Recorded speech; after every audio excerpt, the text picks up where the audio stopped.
축원합니다. 새 찬양을 우리가 한 2달간 부르면서 그 기간 동안에 우리가 고난주간도 있고 예수님의 부활하신 부활절도 있습니다. 이 찬양 자체가 예수님의 위대하심과 그 부활하심을 찬송하는 것이기 때문에 적절하다 싶습니다.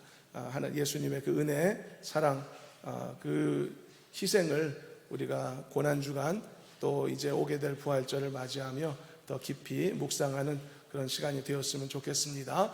절 따라서 하겠습니다. 난 주 안에서 항상 행복합니다. 나는 주 안에서 반드시 승리합니다. 그렇게 될 줄 믿습니다. 사랑하는 여러분들은 하나님의 기적을 사모하시는 성도님들이신가요? 그리고 얼마든지 원하신다면 하나님께서 사모하는 자들에게 그리고 간절함이 있는 자들에게 필요한 기적들을 베푸신다는 사실도 의심 없이 믿고 계신가요?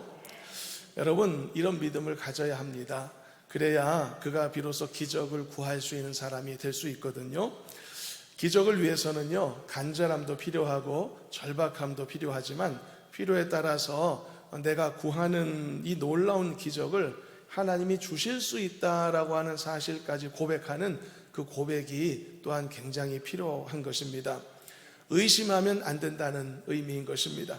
의심은 곧 믿음이 없는 것이고, 그리고 믿음이 없으면 하나님의 기적을 경험할 자격자가 되기 힘든 것이라는 말이죠. 오늘은 말씀을 통해서요, 기적을 경험하기 위해 필요한 것이 무엇인가, 그리고 기적을 경험하게 함에 있어 가장 큰 걸림돌이 무엇인가를 도전받고 우리가 함께 말씀을 나누는 시간을 갖도록 하겠습니다. 오늘 본문을 보면은요, 예수님께서 마치 폭포수처럼 쏟아부어 주시는 인생의 기적들 앞에서 많은 종류의 사람들이 그것을 목격하고 경험하게 되었던 것을 볼 수 있습니다. 그런데 그 중에는 그 기적의 주인공들이 된 사람들도 있는 반면 그 기적을 의심하는 사람들도 있었던 것을 확인하게 되는데요, 그것을 의심했던 사람들이 바로 다름 아닌 오늘 본문에도 등장하는 바리새인들이었다라는 것이 오늘 말씀의 배경이 되겠습니다. 오늘 말씀의 내용을 조금 보게 되면 이야기 자체는 본문의 앞쪽에도 좀 더 있어서 다 읽지는 않았습니다만 함께 좀 설명해서 본다면, 귀신 들려서요 말을 못하는 어떤 사람이 예수님 앞에 서게 되었습니다. 바로 여기에서부터 오늘의 이야기가 진행이 되고 있는데요. 그런데 여러분, 그 성경을 보면은 이 병자를 적어도 2가지 분류로 구별하고 있는 것을 볼 수가 있는데요. 어떻게 구별하냐면, 병자들 중에는 귀신 들린 사람이 있고 단순 병자가 있다라고 성경은 말하고 있습니다. 그런데 이것을 분별하는 것이 굉장히 중요한 일입니다. 왜냐하면은 그 문제를 해결하는 방법을, 지혜를 선택함에 있어서 이 분별은 정말 중요한 부분이기 때문입니다. 마치 여러분, 의사가 진단하는 것, 진단이 거의 치료의 절반 이상을 차지한다고 하지 않습니까? 제대로 진단을 내려야 제대로 약을 쓸 수 있고 처방을 할 수가 있을 것이기 때문에 진단이 정말 중요한 것이라는 것과 같은 이치가 되겠습니다. 그런데 오늘 본문에서 보게 되는 이 특별한 케이스는요, 그 사람의 장애가 귀신 들림의 결과였다는 것을 너무나도 선명하게 보여주고 있었다는 뜻입니다. 그러니까 비교적 이 진단이 아주 쉽게 내려질 수 있는 케이스였다, 그런 의미가 되겠습니다. 그런데 바로 그때 예수님께서 그를 귀신의 결박으로부터 해방시켜 주시는 은혜의 사건이 벌어졌던 것입니다. 그래서 귀신은 쫓겨나가게 되었고 말 못하던 그 사람은 언어의 기능이 제자리로 되돌아오게 되었던 것이죠. 이것은 엄청난 사건이었습니다. 여러분, 단지 단순한 치유의 은혜의 사건이 아니라 이것은 이 흑암의 세력이 하나님의 말씀의 권세 앞에서 쫓겨나고 물러나가는 그런 놀라운 영적인 승리의 이 선포의 순간이기도 했던 굉장한 의미를 가진 사건이었던 것이죠.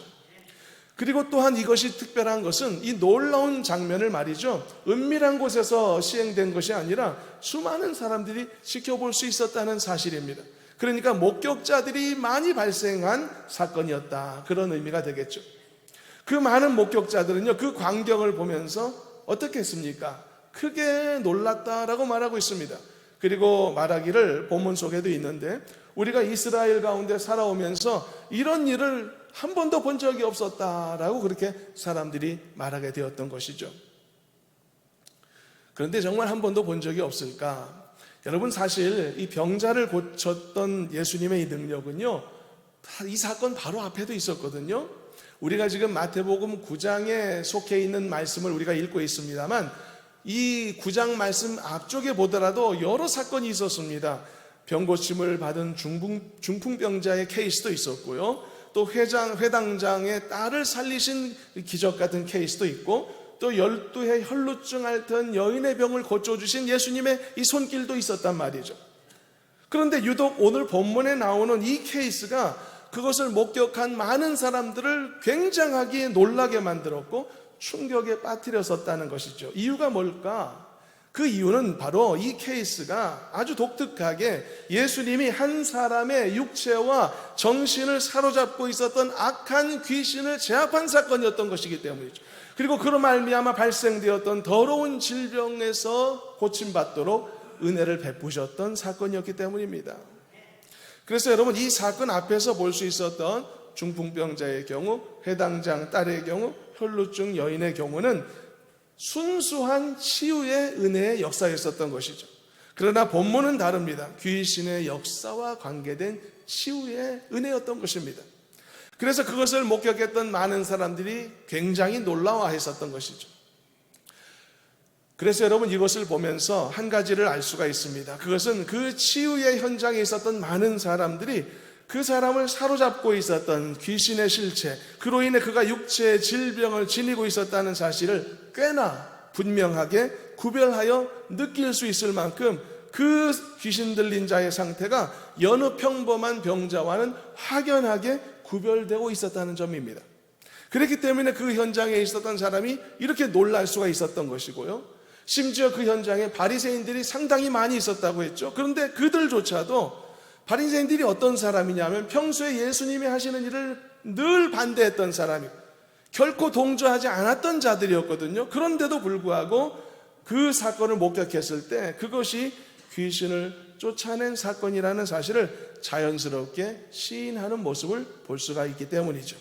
그래서 그들이 34절처럼 이야기했는데 바리새인들이 그 상황에서 어떤 말을 했는지 잠깐 읽어보겠습니다. 본문 34절 말씀입니다.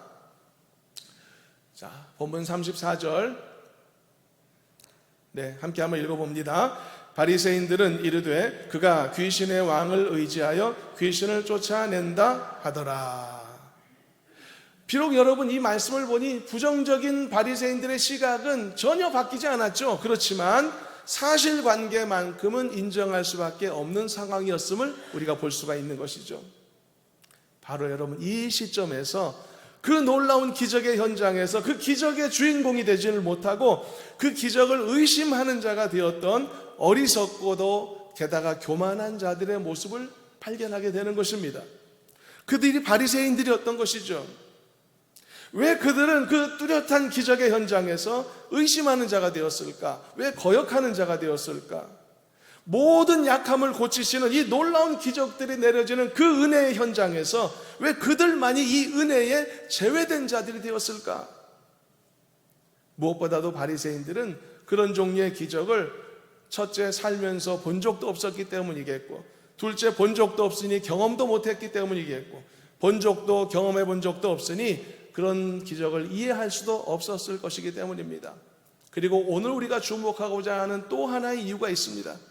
그것은요, 대체로 교만한 자들이 자기가 이해하지 못하는 것은 받아들이지 않는 것으로 쉽게 그냥 문제 해결하는 습성을 갖고 있는데 그들도 마찬가지였다는 뜻입니다. 자신들로서는 도무지 이해할 수 없는 그 놀라운 현상들을 그래서 받아들이지 않기로 결정했던 것이죠. 배척했던 것입니다. 물리쳤던 것입니다. 그래서 여기에서 큰 안타까움이 발생하게 되었던 것입니다. 여러분, 사람이 자신의 마음의 문을 열지 않으면 결코 자기 앞에 놓인 값진 보화를 발견할 수 없고 알아볼 수가 없는 것이 아니겠습니까? 내 발밑에 값진 보석이 떨어져 있다고 하더라도 그것을 알아보지 못하는 사람은 백날 그 땅 그 길을 지나간다고 하더라도 단 한 번도 주목하지 못하는 것이 아니겠습니까? 그래서 여러분, 자기의 마음의 문을 열고 그것을 볼 수 있어야만 그 가치를 알게 되고 그 가치를 얻을 수 있게 되는 것이 아니겠습니까? 그것은 사람에 대해서도 그렇고 물건에 대해서도 동일한 것이죠. 어떤 사람은요, 물건의 가치는 참 잘 알아보는데 사람의 가치를 잘 알아보지 못하는 사람이 간혹 있기도 합니다. 또 반대로 어떤 사람은 사람의 가치는 참 잘 알아보는데 물건 볼 줄 모르는 사람이 간혹 있기도 합니다. 그래서 그런 사람들을 향해서는 그런 말들을 하죠. 참 사람 보는 눈 없다 라는 말을 하기도 하고, 어떤 경우는 참 물건 볼 줄 모르네, 그런 말을 하기도 합니다. 어떤 사람은요, 상점에 들어갈 때마다 가장 마음에 드는 물건을 덥석 1번으로 고르면 항상 그때마다 그 물건이 그 가게에서 제일 비싸고 제일 좋은 물건일 때가 있습니다. 어떻게 그렇게 신기하게 재주도 좋게 제일 비싼 걸 고르는지, 어쨌든 물건 볼 줄 아는 사람이라고 할 수 있겠죠. 또 어떤 사람은요, 참 성품도 착하고 선하고 모든 게 다 좋은데 사람 볼 줄 아는 눈이 좀 지혜롭지가 못한 경우가 간혹 있기도 합니다. 그래서 항상 보면 나쁜 사람을 선택한단 말이죠. 늘 원치 않음에도 좋지 않은 사람과 엮이기도 한단 말이죠. 그러면서 평탄하지 않은 인생을 어쩌면 스스로 선택하는 그런 안타까운 모습들도 우리는 간혹 주변에서 볼 수 있기도 하지 않습니까? 이것은 여러분, 그 사람이 지혜롭지 못하거나 또 미련하기 때문인 경우도 있겠지만 바로 기존에 갖고 있던 편견에 묶여있기 때문인 경우도 있는 것입니다. 여러분, 예를 들어 A라는 사람이 B라는 사람을 아주 싫어하는 마음을 갖고 있다고 생각해 보겠습니다. 이런 마음을 A가 고치지 않는 한 B가 하는 모든 것들이 다 밉고 다 싫을 수밖에 없겠죠. 여기에서 B라는 사람이 진짜 어떤 사람이냐는 관계도 없습니다. 알고 보니까 B라는 사람이 A가 생각하는 것처럼 나쁜 사람이 아니죠. 착하고 정직하고 꽤 괜찮은 사람이고 많은 오해가 있어서 이런 일이 있었다, 그렇게 우리가 안다고 할지라도, 그렇다고 할지라도 사실과 상황은 변하지가 않는 것입니다. B가 진짜 좋은 사람인지 아니면 정말 나쁜 사람인지를 떠나서 A라는 사람이 자기의 마음을 고쳐먹으려고 하는 여지를 두지 않으면은 상황은 하나도 바뀌는 게 없게 되는 것이죠. 그래서 편견이 무서운 것입니다. 생각은요, 병들면은 병든 결과가 나오는 것이 아니겠습니까? 그래서 사람의 마음을 병들게 하고 사람으로 하여금 한쪽만 바라보게 만든다는 것이죠. 그게 편견이 아닙니까? 그래서 그 사람을 무지하게 만들고 그 사람이 결정하는 것이 지혜롭지 못하게 만드는 것, 그게 편견의 작용이고 결과이기 때문에 그래서 무섭다라고 말하는 것입니다. 성경에 나오는 이 바리새인들을 보면 바로 이런 불행한 편견을 가진 안타까운 모습을 자주 발견하게 되는 것이죠. 물론 여러분, 모든 바리새인들이 다 그랬던 것은 아닙니다. 바리새인들 중에서도 지극히 일부, 니고데모 같은 사람들은요, 자신의 편견을 버리고 예수님께 나와서 복음으로 변화되는 기적을 경험한 사람들도 없지는 않지만 절대 다수의 바리새인들은 예수님에 대해서 아주 심각한 편견을 갖고 있었고, 그것은 예수님의 실체를 보지 못하도록 그들의 눈을 가리우게 만들었고, 그래서 무지하고 어리석게 만들었으며 구원받을 기회를 앗아가게 만들었던 것이죠.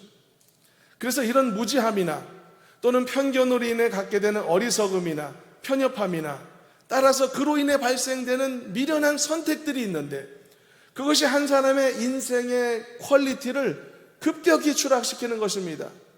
인생의 만족감도 떨어뜨리고 삶의 행복지수도 떨어뜨리는 것이죠. 내가 선택하는 결과들이 결과적으로 만족스럽지 못할 것이기 때문에 그렇습니다. 예를 들어서 여러분, 어리석음이나 교만으로 인해 갖게 되는 편견이 만일 어떤 물건의 선택에 잘못된 영향을 끼쳤다면 그 사람은 물질적인 손해를 입게 되겠죠. 그리고 그 물건을 사용해야 되는 그 시간 동안에는 마음이 행복하지 않고 마음이 괴롭거나 언짢은 생각이 들 것입니다. 옛날에 어떤 가전제품 광고인가에 이런 카피 문구가 있었습니다. 한 번의 선택이 10년을 좌우한다라는 카피 문구 말이죠. 근데 보십시오. 오랫동안 써야 될 가전제품을 잘못 사면 10년 동안 속상하겠죠. 비싼 거 샀으니 갈아치기도 어렵고 말이죠. 자동차 잘못 사도 그렇고 주택을 잘못 사도 아마 그럴 것 같습니다. 한동안 사람을 고통스럽게 하겠죠. 근데 여러분, 그 정도가 아니라 이 선택이 물건이 아니고 사람의 경우라면 어떨까요, 여러분? 사람을 잘못 선택하게 되면 10년 고통스러운 게 아니라 평생이 힘들 수도 있는 것 아닐까요? 사람을 잘못 선택하는 일과 물건을 잘못 선택하는 일은 그 무게감에서 이 비교할 수 없는 차이가 있는 것이겠죠.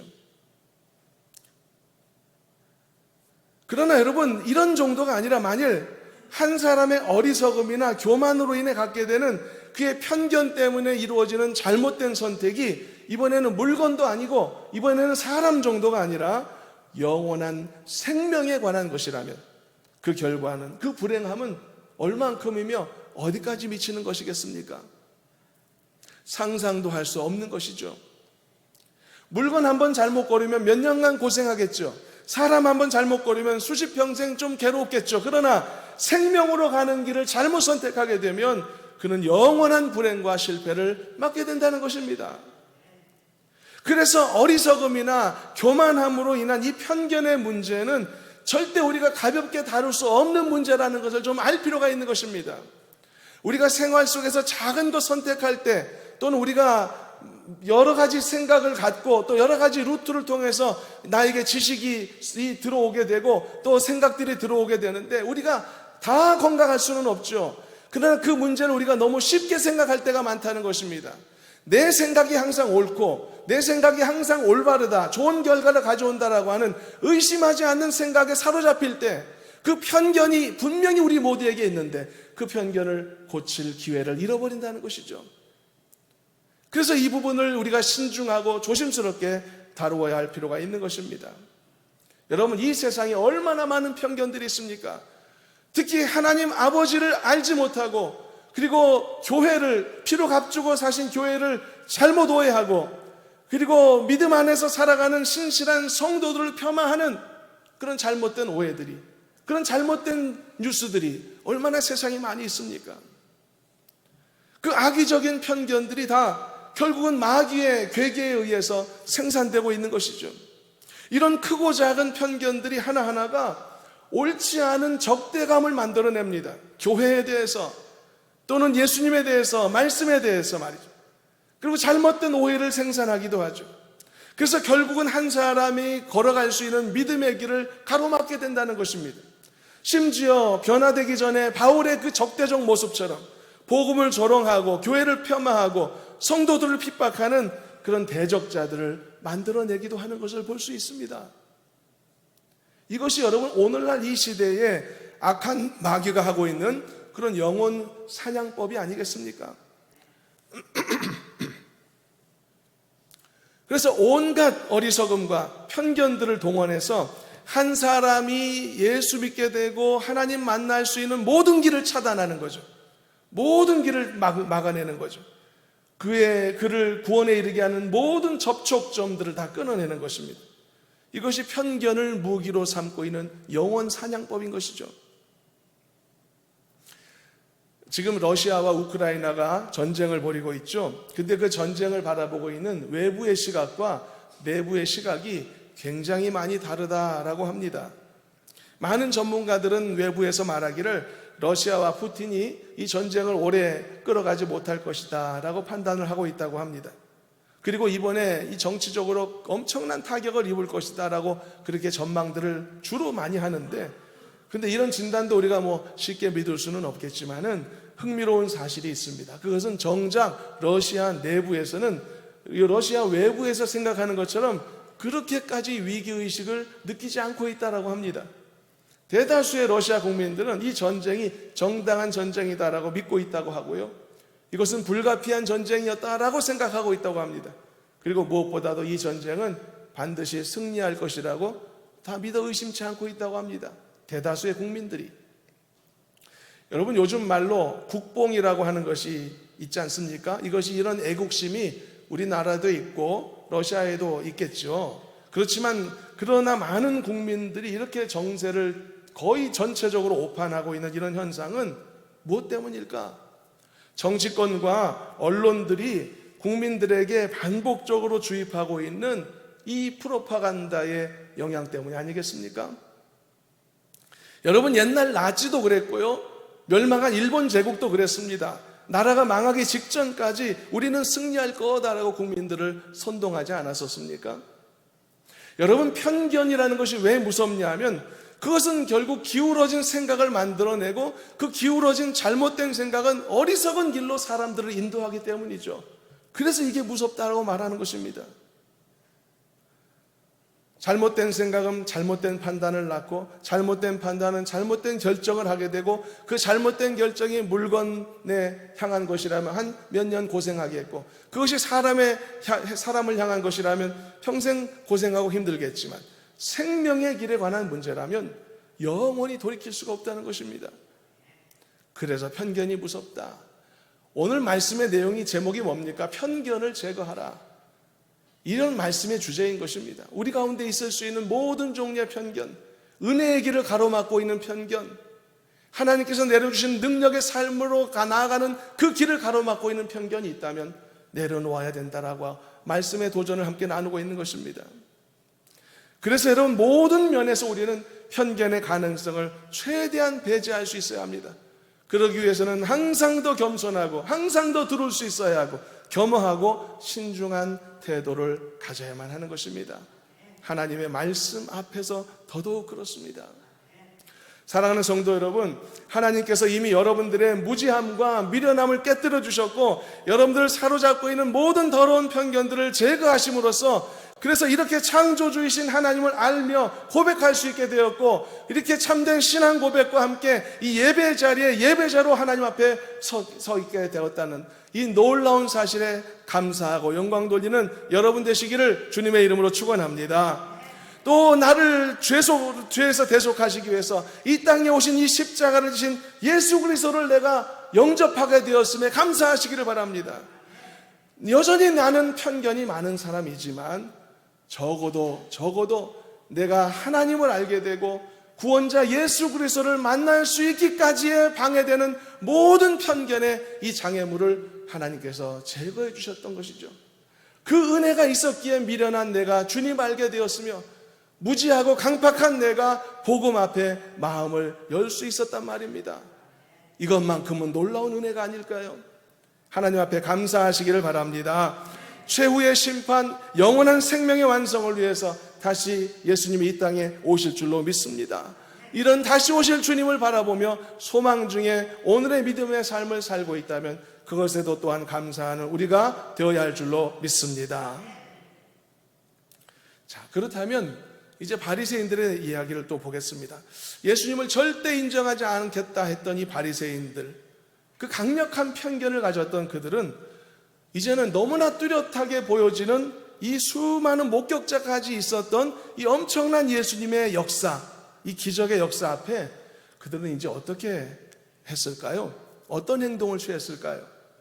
혹시 이제는 어쩔 수 없이 자신들의 편견을 내려놓기로 했을까? 그러나 안타깝게도 그렇지는 않았음을 보게 됩니다. 그들은요, 어쩔 수 없이 똑똑히 눈으로 보게 된 그 기적의 현장에 대해서는요, 어떤 방식으로든지 의미를 규정하고 넘겨야 했습니다. 왜냐하면 눈으로 본 것까지 이 부인할 수는 없는 상황이니까요. 뭐 누군가 그랬다 귀로 들었다면 그거 거짓말이야 하고 넘길 수 있겠지만 자신들의 두 눈으로 똑똑히 본 상황이기 때문에 어찌든지 무시하고 넘길 수가 없었던 것이죠. 그래서 그들이 끄집어냈던 생각이 바로 방금 읽었던 말씀, 예수님이 귀신의 왕을 빌려 저희를 했다라고 생각했던 겁니다. 34절을 다시 한번 읽어보시도록 하겠습니다. 34절입니다. 바리새인들은 이르되 그가 귀신의 왕을 의지하여 귀신을 쫓아낸다 하더라. 여러분, 사람이 자기의 편견을 버리지 않는 방식으로 이런 편리한 방식이 세상에 있을까요? 자신들의 눈앞에 보여졌던 명백한 사실을 애써 부인하지 않더라도 아주 손쉽게 예수님이 하신 기적들을 무시하고 배척할 수 있는 아주 간편한 방법인 것입니다. 여러분, 스스로 편견을 뒤집어 쓰기로 하고 진실을 외면하겠다고 하는 안타까운 몸부림 같은 것이죠. 여러분, 그 생물학 분야에서 살아있는 화석이라고 불리우는 그런 생명체들이 몇몇 가지가 있습니다. 그 중에서 요즘 대두되는 또 대표적인 것이 실라켄스라고 하는 물고기가 있거든요. 근데 이 몇십 년 전까지만 해도 이 실라켄스라는 물고기는 화석으로만 관찰되었던 생물이었습니다. 그리고 학자들은 오래전부터 이 물고기가 3억 7,500만 년 전에 살았던 생물이라고 규정하고 이미 수천만 년 전에, 인간이 생기기도 전에 수천만 년 전에 멸종되었다라고 규정했었습니다.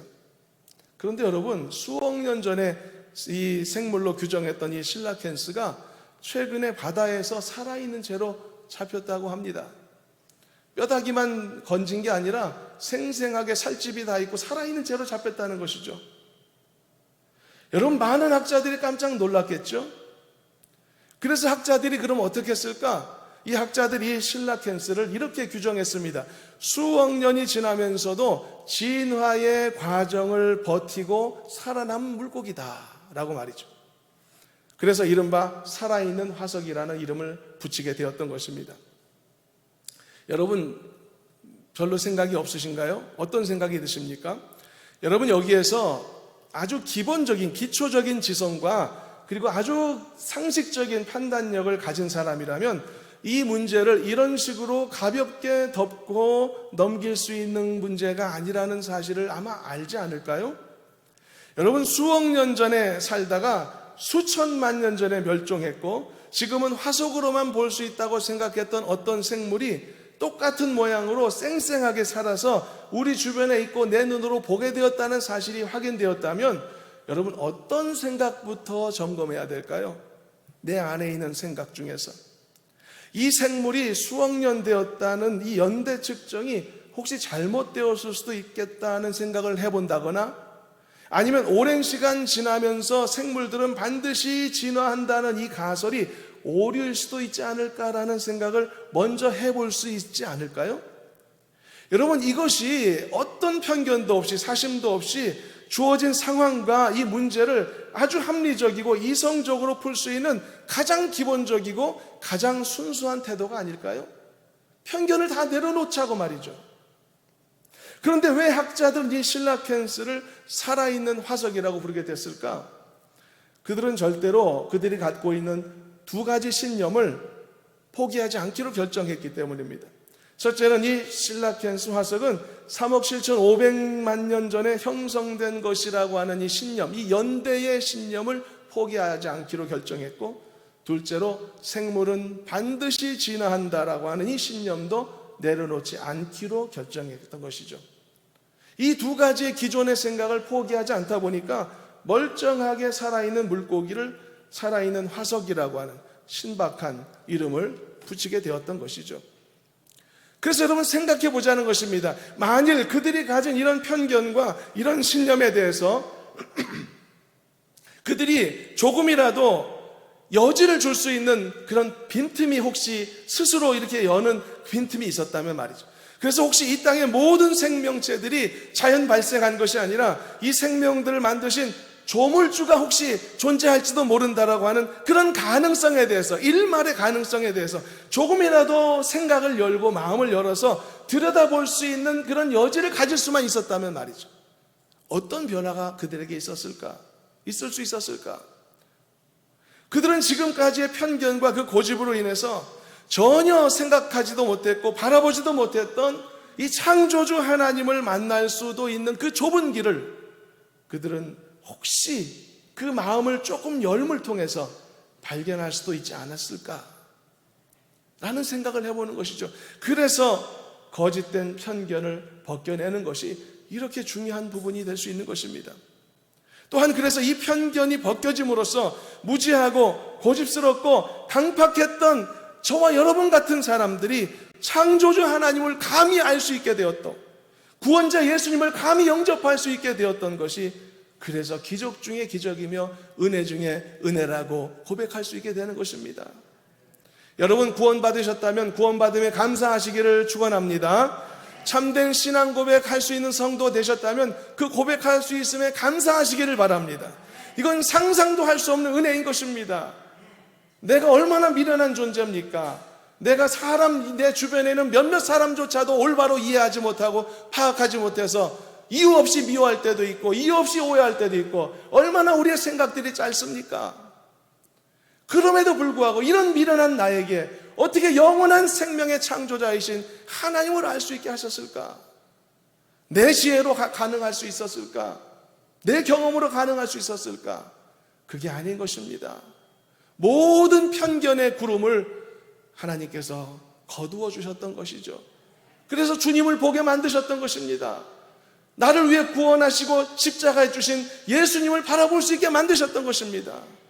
그 모든 어리석음과 편견의 구름을 거두어 가셨기 때문에 그래서 나는 예수님을 알게 되고 그리고 하나님을 아버지로 고백할 수 있는 하나님의 자녀로 살게 된 줄로 믿습니다. 그래서 갚을 수 없는 은혜를 입은 사람들인 것입니다. 그런데 안타깝지만 오늘 본문에 나오는 바리새인들은 예수님이 보여주신 그 놀라운 능력을 목격했는데도 뭐라고 했다고요? 귀신의 힘에 불과하다라고 말하며 자신들의 편견을 내려놓지 않았던 거죠. 모든 헛된 신념을 단숨에 뒤집어 버릴 수도 있는 그런 증거를 갖게 되었으면서도 살아있는 화석이라는 이름을 붙여 마치 진화하지 않고 살아있는 게 그 물고기의 잘못인 것 마냥 멀쩡히 살아있는 생명체에 화석이라는 이름을 붙였던 사람들과 뭐가 다를까 생각이 듭니다.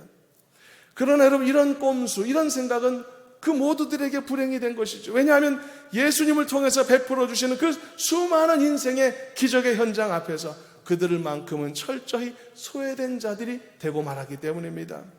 모두가 다 은혜의 기적의 특혜를 입고 있었는데 모두가 다 놀라워하며 모두가 다 예수님이 전하신 그 복음을 향하여서 조금씩 마음이 열어가고 있는 상황이었는데 유일하게 이 바리새인들만이 그 기적의 특혜에서 제외된 자들이 되었던 것이죠. 그러니 이것이 얼마나 그들에게 있어서 원통한 일이겠습니까? 본문 35절 말씀을 보게 되면 그 시기가 그야말로 예수님께서 인생에게 필요한 무수한 은혜와 기적들을 폭포수처럼 쏟아부으셨던 그런 시기였음을 알 수가 있는데 한번 읽어보겠습니다. 35절만 다 같이 한번 읽어봅니다. 합독합니다. 예수께서 모든 도시와 마을에 두루 다니사 그들의 회당에서 가르치시며 천국 복음을 전파하시며 모든 병과 모든 약한 것을 고치시니라. 이 35절에서 제 마음에 너무 눈에 띄는 것은 모든이라는 단어입니다. 3번이나 연속해서 나오죠. 가장 은혜로운 단어입니다. 예수께서 모든 도시와 마을에 두루 다니셨다고 하고 있고 예수께서 모든 병을 고치셨다고 말하고 있고 모든 약한 것을 치유하셨다라고 말하고 있기 때문이죠. 이것은 예수님께서 인생에게 필요한 기적들을 폭포수처럼 쏟아부으셨음을 말하는 것입니다. 그렇지 않았다면 이 시점을, 그 상황을 이렇게 설명할 수가 없었을 것입니다. 마치 땅의 모든 백성들에게 만나를 내려주셨던 시기가 있었던 것처럼 말이죠. 바로 그 시점, 그때는 택함을 입은 극소수의 사람에게만 주신 게 아니라 필요한 모든 자들에게 넉넉하게 하나님의 은혜와 기적들을 내려주셨던 시기였단 말입니다. 그런데 바리새인들은 그 은혜의 단비 같은 그 시기에 용케도 그 단비를 거부하며 요리조리 피해 갔었다는 뜻이죠. 그러나 여러분, 우리가 소망하는 기적은 바로 이런 은혜의 기적이 아니겠습니까? 무수히 부어주시는 은혜의 담비에 흠뻑 젖는 것이 바로 갈급함 가운데 있는 우리 모두의 소망이 아니겠습니까? 여러분, 어리석은 편견을 깨지 못하는 자들은 이 은혜의 기회를 날려버리겠죠. 그러나 모든 어리석음과 선입견과 우리의 부정적인 인식을 내려놓고서 하나님의 전능하심을 믿고 하나님의 능력을 신뢰하는 모든 자들에게는 이런 무수한 은혜의 기회들을 오늘날 나에게도 허락해 주실 수 있는 줄로 믿습니다. 나는 나의 모든 병을 고치는 기적을 소망하는 것입니다. 나는 나의 모든 약함을 고치시는 기적을 소망하는 것입니다. 게다가 이것은 몇몇 사람들에게, 소수에게 주시는 은혜가 아니라 나에게까지도 충분히 그 순서가 돌아올 수 있을 만큼 풍성하고 만족하게 그 기적의 역사를 베푸실 것을 우리가 소망하는 것입니다. 모든 이들을 찾으셨다고 했습니다. 모든 이들의 병을 고치셨다고, 모든 이들의 약함을 치유하셨다고 말하고 있지 않습니까? 이 기적은 나에게도 임하고 나의 가정에게도 임해야 하며 우리 교회 공동체에도 임해야 하고 이 땅에도 반드시 임해야 할 줄로 믿습니다. 이것을 위해서 우리는 적어도 의심하는 자가 되어서는 안 되는 것입니다. 편견으로 하나님 앞에 더 가까이 나아가는 그 길을 스스로 가로막는 일이 있어서는 안 되는 것입니다. 어리석고 교만한 바리새인들이 직접 놀라운 이 상황을 목격했으면서도 그렇게 배척함으로써 그 혜택에서 배제되었음이 오늘날 우리가 반면교사 삼아야 될 오늘 말씀의 교훈과 도전이었습니다. 결론을 맺습니다. 그러므로 이 시간 우리 모두가 선포하였으면 좋겠습니다. 주님은 나의 모든 병을 고쳐주실 줄로 믿습니다. 주님은 나의 모든 약함을 치유하여 주실 수 있는 줄로 믿습니다. 주님은 나를 강하게 세워주실 줄로 믿습니다. 주께는 능치 못함이 없는 줄로 믿습니다. 이렇게 나의 모든 약함을 고치시는 기적을 오늘 나의 입술을 열어 사모하며 하나님 앞에 간구합니다. 주여 나에게 이 기적을 허락해 주시옵소서. 모든 질병을 고쳐 주시옵소서. 모든 약함을 치유하여 주시옵소서. 이런 믿음의 간절한 선포가 예배 시간에 이루어지길 바라고 여러분들의 개인의 기도 시간에도 이루어지길 바라고 충분히 하나님 앞에 여러분들의 믿음의 선포가 올려지는 은혜가 있기를 간절히 소망합니다.